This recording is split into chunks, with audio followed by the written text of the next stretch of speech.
Hello guys, my name is Diana Salazar and I'm going to be your teacher for the summer. Okay, so after you get through your reading and through your math lessons, we're going to be doing some arts and crafts and some science, okay? So today I'm going to show you how to do bubble art. The bubble art is really easy to make and really fun to do it. If you could be outside and make it, that would be perfect. It's a perfect summer project and stuff that you guys can do outside. I wish I could be outside right now, but I can't. So I'm going to show you how to do it right here, okay? I'm going to go over through the materials that you're going to be using for today to making the bubble art.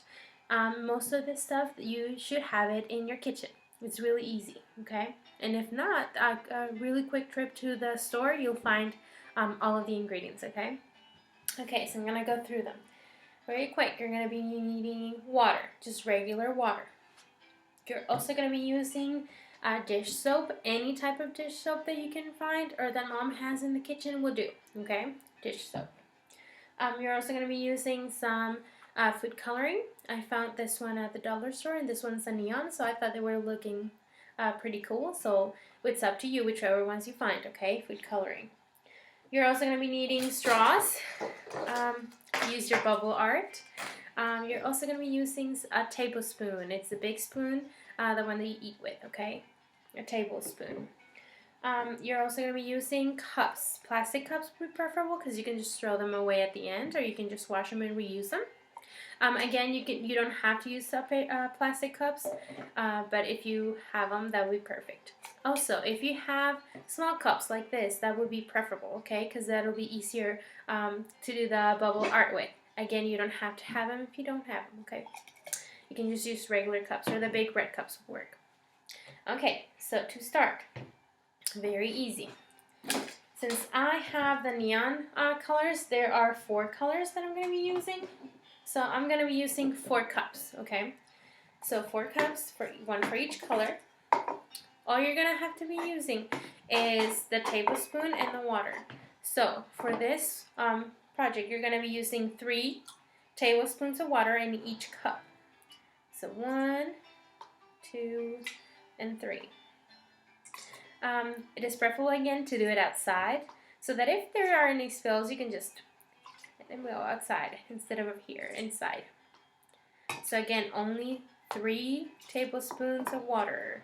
That's all you're going to be needing. Very small amount of water. And that is all the water that we're going to be using. That's it. Next comes the dish soap. So if I put 3 cups of water in each one, I'm going to be putting 1 tablespoon in the cup. Okay, 1 for each one. It doesn't matter if the dish soap is color, because we're going to be using the neon coloring food. So again, any dish soap will do. And you only need 1 tablespoon. You have 3 tablespoons of water, so you just need 1 tablespoon, okay? Okay, you don't need to mix it right now. We still need to add 1 more ingredient. I don't want to drop any of it on the table. Alright, next you're going to be grabbing your food coloring. I found out through trial and error that if you have a lighter color, for example like this, a yellow or a light green, it is better if you put more drops of color in it, okay? So I'm going to start with this one, and I'm going to put about 5 or 6 drops of this one, okay? If you do the drops and you start doing the bubbles and you notice that you don't like the colors, you can add more, but it's up to you, okay? I'm going to add 6. I'm going to keep doing with each of them.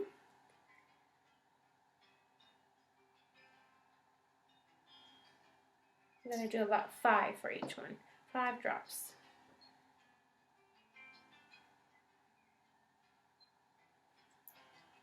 And the last one. Okay.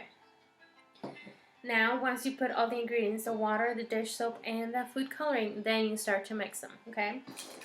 So I'm going to see if I can do these. Okay, so 1 straw per each. Make sure you do that you don't mix the straws with another cup, because then the colors are going to start mix them up. Okay, so you just stir it and stir it. until you can see everything is blended. You do the same thing with each of them. You do not need to start doing it so fast that you might spill it. Okay, so just for them to mix. That's all you need.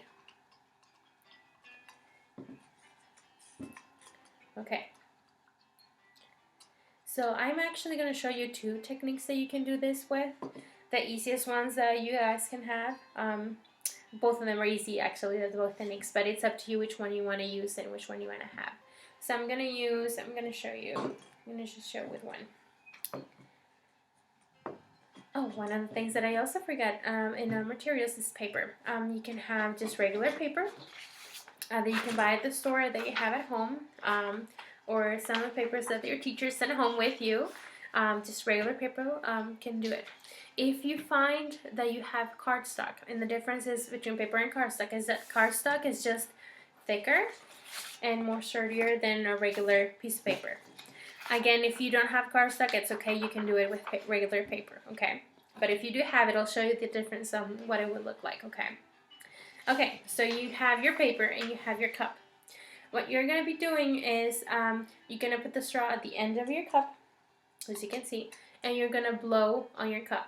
You want the bubbles to reach and actually go over the top of your cup. That's why I was wondering if you had smaller cups, it would be better to do it. Again, you don't have to. You just have to keep on blowing if you have a big cup, okay? Okay, let me show you.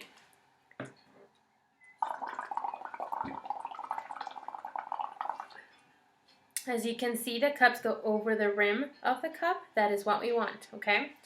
I'm going to put a little bit more. Once you have your bubbles all the way over here, very gently, I'm just going to press my paper onto the bubbles, okay? You'll have something like this. Okay, I'm going to keep on doing it.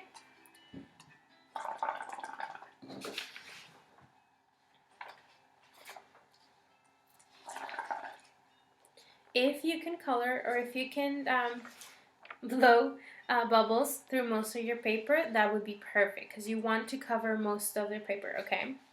If you want to do a few and then switch colors, you can do that. Just be very careful. Try not to, you want them to overlay, right? But just make sure that you don't cover the whole entire part. So for example, if I'm going to do a different color instead of the blue one, I'm going to make sure that I'm going to try not to cover the blue, but right next to it, so that you can see the colors playing with each other, okay? That is what you want. Again, it doesn't have to be perfect, but the more that you do, the more. If you have more colors, then you can keep on doing with all the colors. If you just want to stick to one color, you can just do that one. Doesn't matter, okay? It is up to you. It is your art, okay?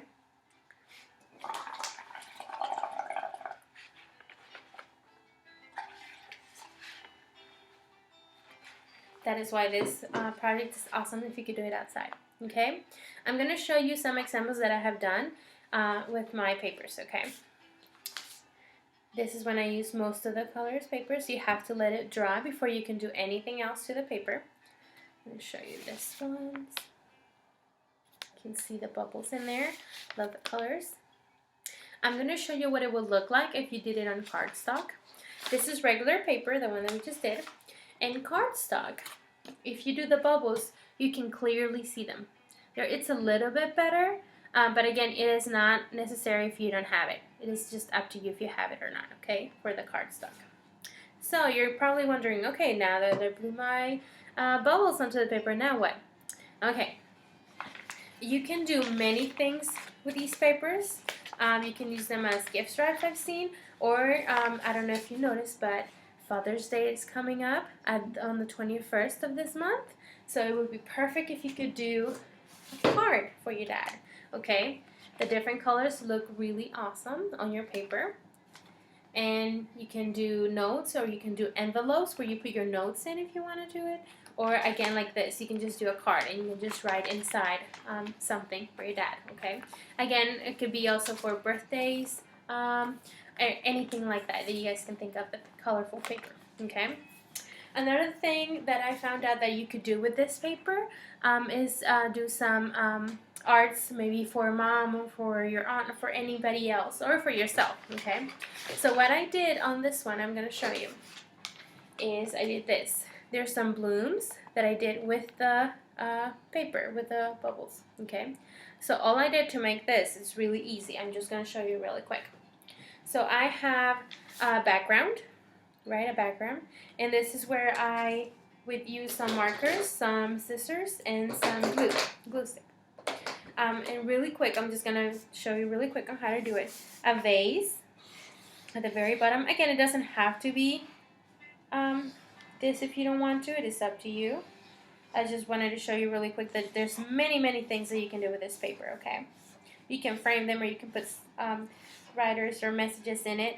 They look really pretty. Okay, so I did a vase at the very bottom. That's really easy with a black marker. On the new paper, some of the bubbles that I blew, as you can see, if you did it, there's some sort of blooms or petals that looks like when you do the bubbles. So all you have to do is with the scissors, you just cut them around the bubbles if you can. Again, you can just do circles, or you can actually do it as if it was a flower. So it is up to you how you want to do it. So all you do is basically cut around it. Make sure they show the bubbles. You can even color on top of them if you want them to show. So once you have your piece of paper in different colors and different blues, depending on what colors you use for your bubbles, all you have to do is just glue them in. Once you glue them in, all you have to use is with the marker or with a color pencil, it's up to you, is just draw. Just draw the stem.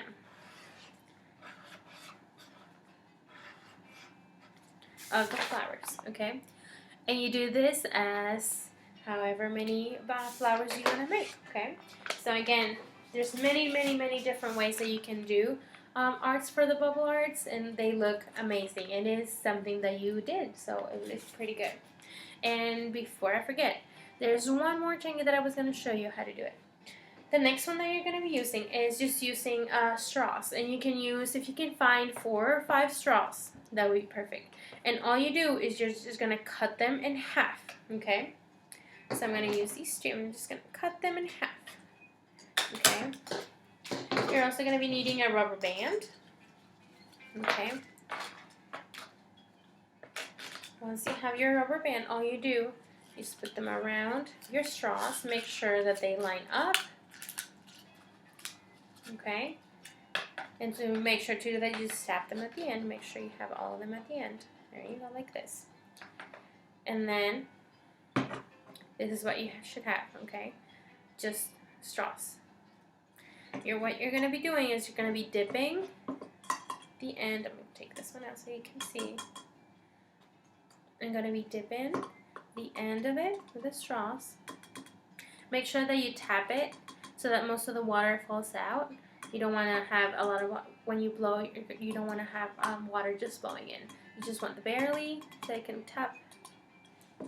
Once you have your paper in front of you, all you have to do is gently blow. Okay? This is another way also that you can see it. This way also carries a little bit more water, so that means that you'll be really able to see the bubbles on the paper. Okay? Again, it's a different way to do it. It's the same, but make sure that every time that you do the bubbles, as this one, so it shows, that you let it dry, so that it would be, so that this doesn't happen, so it doesn't run off like this. Okay, so if you have any questions, please let me know. The next thing that we're going to be doing is we're going to be talking about more bubbles, how to do them, and how to make super strong bubbles that you won't be able to carry, and they won't be able to pop once you get them to touch the surface, okay? So if you have any questions, please let me know. I'll be right here, okay? Take care, guys. I'll see you next time. Bye-bye.